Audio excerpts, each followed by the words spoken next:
Hey guys, Michael here. Just a real quick one here. Shout out to Marty Gingras, Mr. Platypus. Gosh, thank you so much, man.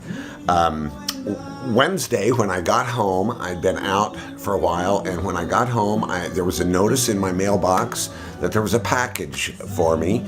Thursday, I wasn't able to get to the post office and pick it up, but I was pretty sure I knew what it was.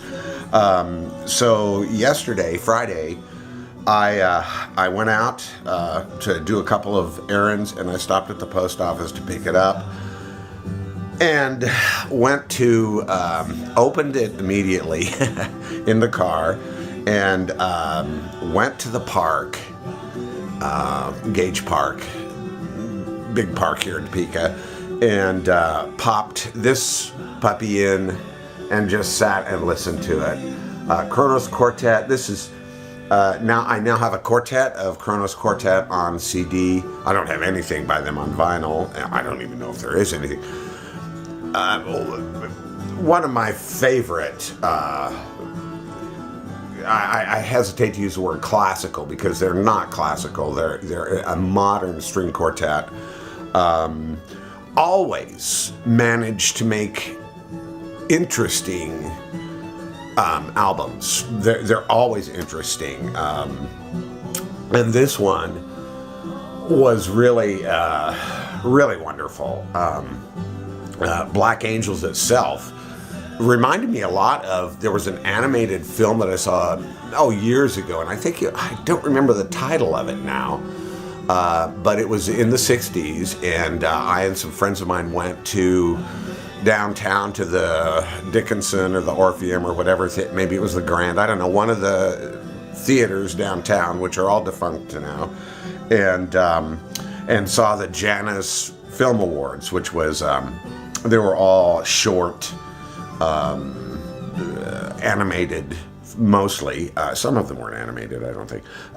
Films, and there was one about fallen angels. It would, and the music on that really reminded me of that. It's just a little blood curdling, and definitely the kind of thing that will raise the hair on the back of your neck. But everything is wonderful, and really wonderful to hear They Are There, where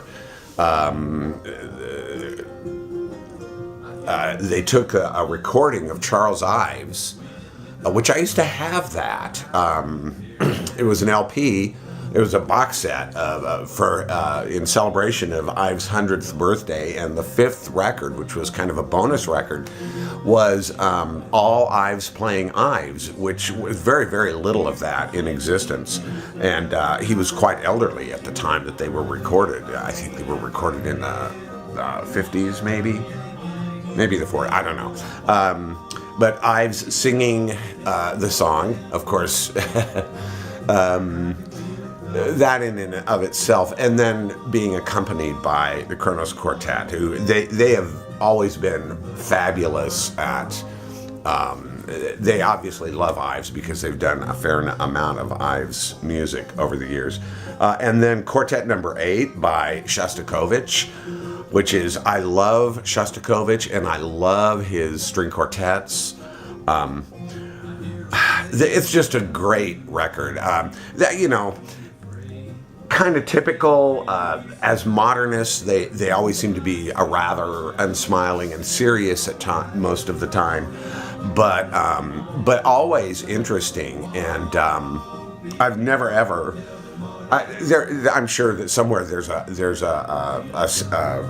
album that they made that is kind of a dud, but I've never found one. I've got, like I said, I've got 4 Pieces of Africa, this, White Man Sleeps, and I don't remember what the other one's called right now, and I didn't pull it out.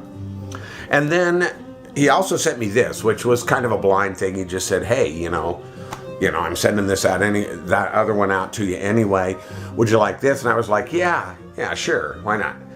And it seems appropriate because if you look real closely, it does say Kansas right there. And I'm listening to that for the first time right now. Traditional bluegrass instrumentation,